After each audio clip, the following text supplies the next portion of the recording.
Stop right there. I know the title don't make sense, but sit back, relax, and watch me cook. A lot has happened since the first fight between Tank and Roach. Tank ticklers crashed the hell out. Roach rear sniffers came out of nowhere and started claiming that he's the best thing since sliced bread. So much so that he moved up to fight hard-hitting pitbull crew. And Tank? Well, he had 2 sparring sessions with his woman, which canceled his fight against Jake Paul, leaving Jake to repay the Netflix debt by getting knocked out by Anthony Joshua, which I'm calling right now. He had a diss track dedicated to the grease in his hair. Amidst all of this, I just realized something nobody's talking about. Tank Davis lost because of sparring. Am I saying sparring is bad? Fuck no. But this clip explains my point. Well, you describe it. You wanted to go out there and get him quickly, but he was very tough to get. That's why I don't want to fight sparring partners. Sparring partners know you. Eventually they've learned enough where they can catch up with you and catch you with something good. They call me a good shot, but I'm a true champion. That clip was taken from the post-fight interview between Roach Jr. and former sparring partner Lou Del Valle in 1998. The similarity with the fight and Tank vs Roach is that Tank and Roach were sparring partners early on in their careers. The difference is that Roy Jones Jr. actually won his fight dominantly as well. But because they're familiar with each other, it wasn't a spectacular performance. Roy had trouble catching Lau off guard with his explosiveness and speed because Lau was used to it. He was missing his power shot so much that he resorted to switching to southpaw. Jones's freakish athleticism and unorthodox pattern didn't pose much of a problem for Lau because he's seen it firsthand for numerous rounds while everyone else had to work on the job. This familiarity helped him drop Roy Jones and end his knockout streak, hence birthed this infamous interview. So as seen by this fight, athleticism isn't much of a problem for someone that has consistently seen it because they got used to it. But what about power?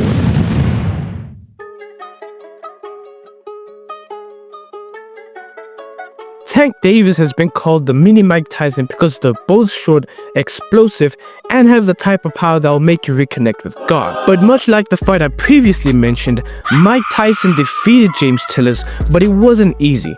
Tillis wasn't fazed by Mike Tyson's explosiveness, and he knew his peekaboo rhythm down to the last minute detail to constantly land the right hand and uppercut. Power wasn't much of a factor because everyone has tactics to land that knockout blow.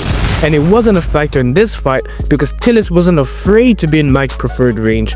He was comfortable and knew what to do on the inside and avoid being a compilation clip by the strongest Neanderthal. Plus, boxing is 90% mental, so he's most likely used to Mike's power and tactics. At the end of the fight, James Tillis ended Mike Tyson's 19-fight knockout streak. Now let's deviate from the past and look at a more modern example to explain the next topic.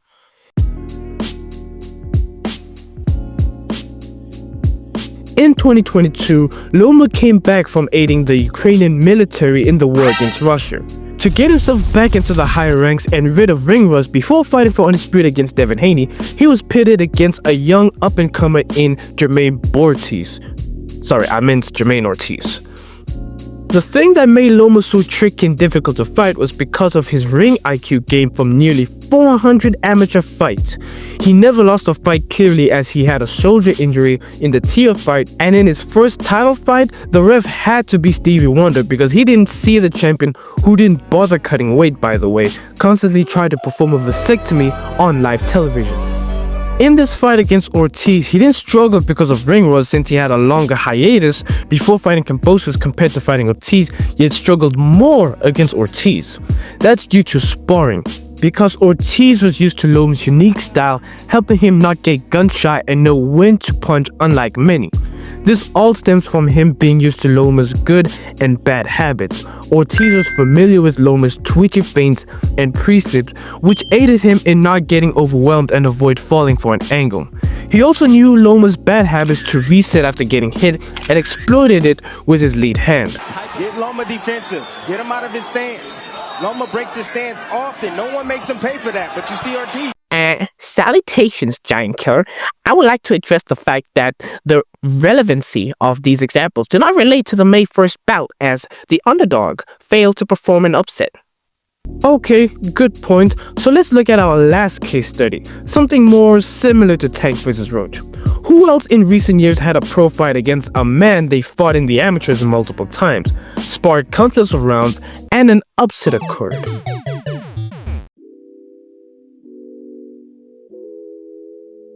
Not going to go into too much detail because honestly, I'm bored of this topic. But as most of you know, Ryan and Devin had fought each other in the amateurs multiple times and sparred a lot, similarly to Tank and Roach. But even with all these examples I used, the better fighter doesn't always get the nod because at the end of the day, sparring is different than fighting. Devin Haney, coming from a close fight against a legend and a spectacular debut in 140 by dominating a reigning champ, was going to face off against his longtime rival, the infamous crackhead known as Ryangarcia, who came off a knockout loss to Tank and an iffy performance against a no-name. Haney was such a betting favorite that whoever predicted Ryan to win, the legends say that they are supposed to be glazed as they are the chosen prophets. Now glaze me.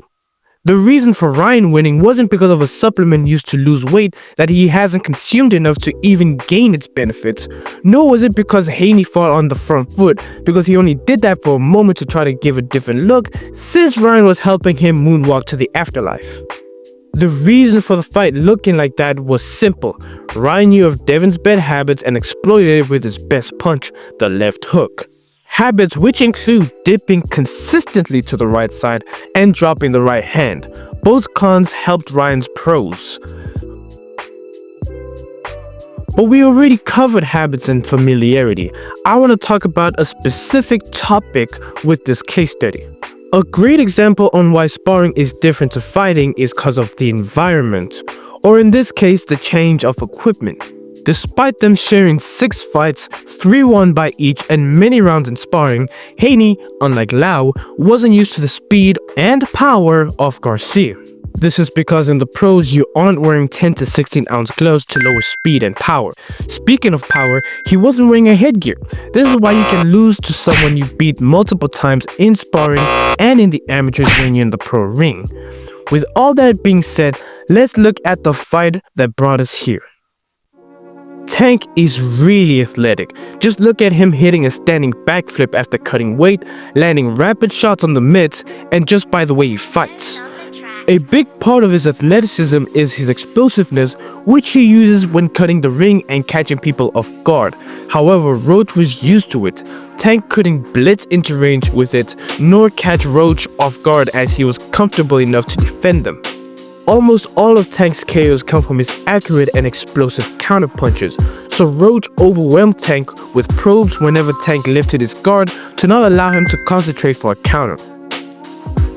This was also karma and a page from Tank's book as he neutralized his lead hand with probes, forcing him to constantly attempt to throw the cross or the uppercut, same way as Tank used his lead hand to force Garcia to throw the left hook.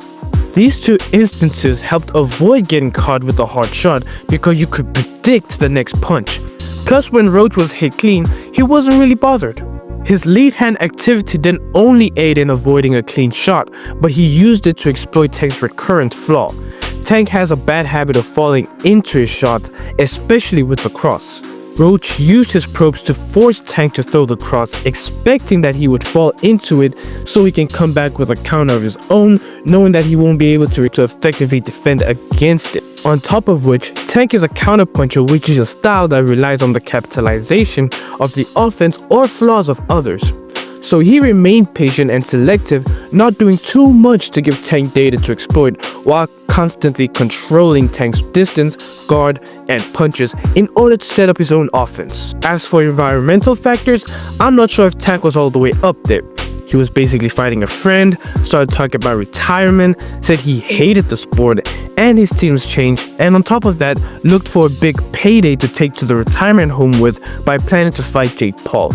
You could make the argument that he didn't have the passion anymore and motivation to fight. On paper, an easy opponent who was also his childhood friend. So with that all being said, I'm not shocked by the results and the performance. And y'all really need to work on your recency bias, like come on. Like, the fact that he became the bin favorite is beyond me. I mean, he was moving up to fight Pitbull, but I digress. So don't forget to comment, hit the like, and subscribe. My name is Isaac Giant Killer, and until next time, peace. King of